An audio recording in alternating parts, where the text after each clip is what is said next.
Salut, c'est Trado, je suis content de vous retrouver pour la mise à jour de l'indice parisien. On commence comme d'habitude par le CAC 40 en données mensuelles. Rien d'effrayant, bien au contraire, toujours en tendance haussière que nous sommes, soutenus par un nuage ascendant. Nous sommes dans un canal rouge qui également est ascendant. Et les supports tiennent, qu'il s'agisse de la moyenne mobile à 20 mois comme de support horizontal en noir ici. On est en train d'ailleurs de repasser la tête au-dessus de la moyenne mobile à 7 mois, ce qui est très encourageant. Et pour l'instant, donc, il n'y a aucune raison de s'inquiéter pour le long terme. La tendance n'est pas menacée. On regarde les données hebdomadaires comme d'habitude dans l'ordre et là aussi rien d'inquiétant pour l'instant. Certes, la tendance pour l'instant, en données hebdomadaires, est capée par le fait que la lagging span ici a des cours au-dessus, mais elle va forcer le passage en passant au travers des chandeliers, non pas de haut en bas, mais sur le côté. On ne pourra rien faire pour l'arrêter.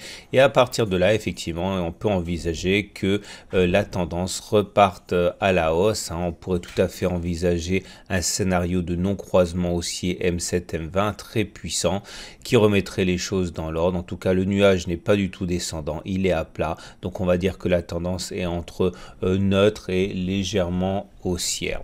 On bascule pour terminer du côté des données journalières, non pas sans rappeler le contexte d'analyse de la séance du jour, puisque aujourd'hui, eh bien, Monsieur Trump s'en est pris une fois de plus à ses partenaires commerciaux, en particulier cette fois-ci à l'Union européenne, en narguant Monsieur Juncker qui va arriver aujourd'hui pour tenter de mettre fin à la guerre commerciale. En substance, il a dit que tout le monde arrivait à plat ventre aux États-Unis pour négocier maintenant. Ça semble mal parti pour arriver à des avancées significatives. En tout cas, on n'a pas eu besoin de ça aujourd'hui, puisque que ce soit du côté-ci de l'Atlantique comme de l'autre côté de l'Atlantique, les résultats d'entreprise ont été très bons, que ce soit Alphabet ou Peugeot en France, ce qui a significativement aidé les marchés à progresser de 1%. On l'a vu aujourd'hui. Alors, voilà où on en est sur les données journalières. On avait expliqué qu'on était coincé par le haut par cette zone de résistance marron et par le bas par cette zone de support orange.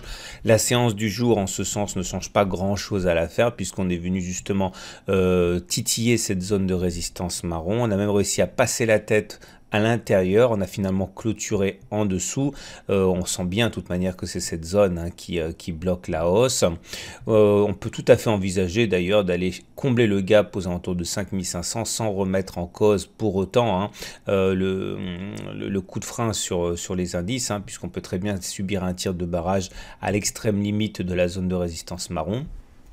Vous remarquerez également que nous avons réussi à progresser aujourd'hui avec un gap, c'est-à-dire qu'il n'y a pas eu de cotation entre les plus hauts de la séance de lundi et les plus bas de la séance de mardi.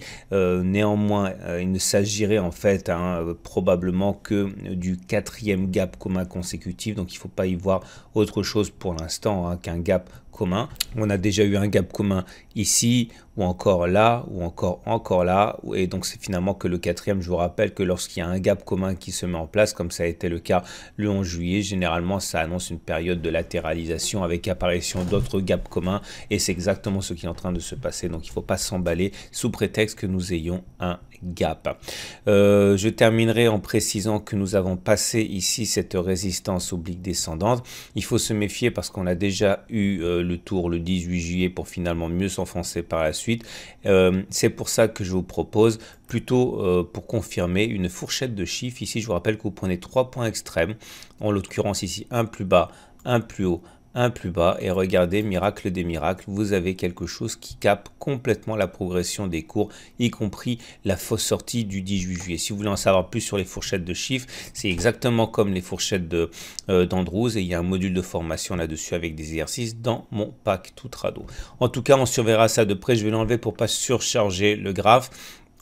Vous remarquerez également, et pour terminer, que le chandelier du jour est un chandelier plutôt neutre en fait, hein. Bon, il n'est pas négatif, hein, ce n'est pas la question, mais vous voyez la longue mèche haute là, ça montre bien que les haussiers ont manqué de conviction à la fin, donc ça veut dire que c'est relativement satisfaisant, mais de manière assez paradoxale, ce n'est pas aussi satisfaisant que les deux chandeliers précédents, dont je disais justement qu'ils terminaient dans le tiers haussier et dont la mèche basse ici montrait bien qu'il y avait une chasse au solde, hein, dès que l'on réalisait des plus bas, et en ce sens la bougie du jour est certes favorable, n'interdit absolument pas de viser un plus haut, mais n'est pas aussi favorable que l'on pourrait le penser en première analyse.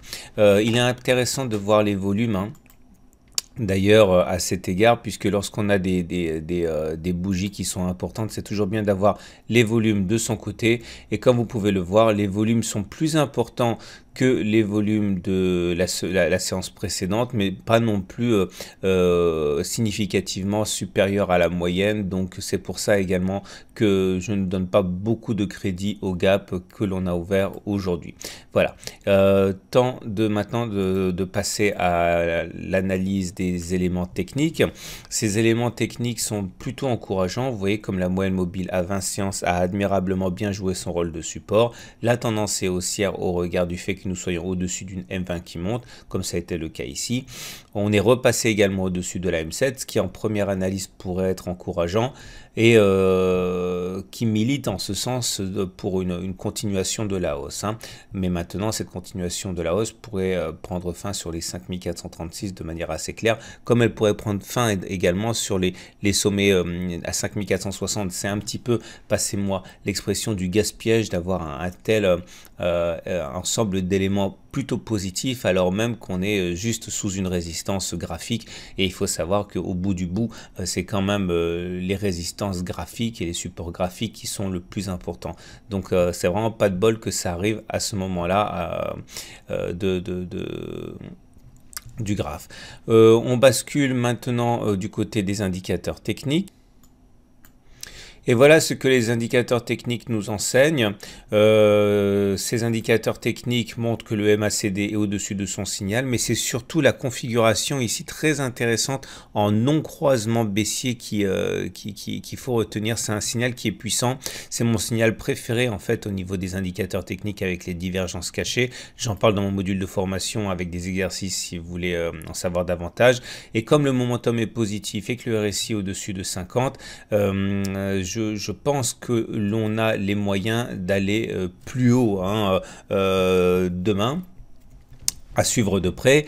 À noter qu'on est bloqué toujours par un SAR qui est baissier, un super trend qui est baissier. Donc voilà, c'est tout à fait possible d'aller plus haut, hein. J'ai un biais haussier d'ailleurs, hein, mais ça ne remettrait pas du tout en cause la puissance de la résistance. Ici, on peut tout à fait monter et bloquer sur les 5500. Ici, il faut se méfier, hein. Malheureusement, je l'ai déjà dit dans les données données journalières qui en fait m'a donné de swing trading que je partage avec vous, je peux pas pour l'instant prendre de trade de swing haussier parce que voilà, c'est toujours la même chose, hein. Il faudrait mettre un stop, hein, si j'engage un swing baissier, et là le swing baissier haussier il m'inciterait à mettre un stop sans doute en dessous de cette mèche, et donc on voit que ce qui a à gagner est trop faible par rapport à ce qui a à perdre. Donc sur cette unité de temps journalière, même si j'ai un biais haussier, je ne peux absolument pas vous inciter, enfin partager avec vous un swing sur cette unité de temps. Je pourrais pas non plus initier un trade baissier, un swing baissier, puisque justement j'ai pas de signal baissier, hein. C'est plutôt une séance favorable que l'on a aujourd'hui. On terminera avec l'Ichimoku comme d'habitude, et l'Ichimoku montre qu'on est toujours en tendance neutre. On est en tendance parce que le nuage il latéralise comme ça.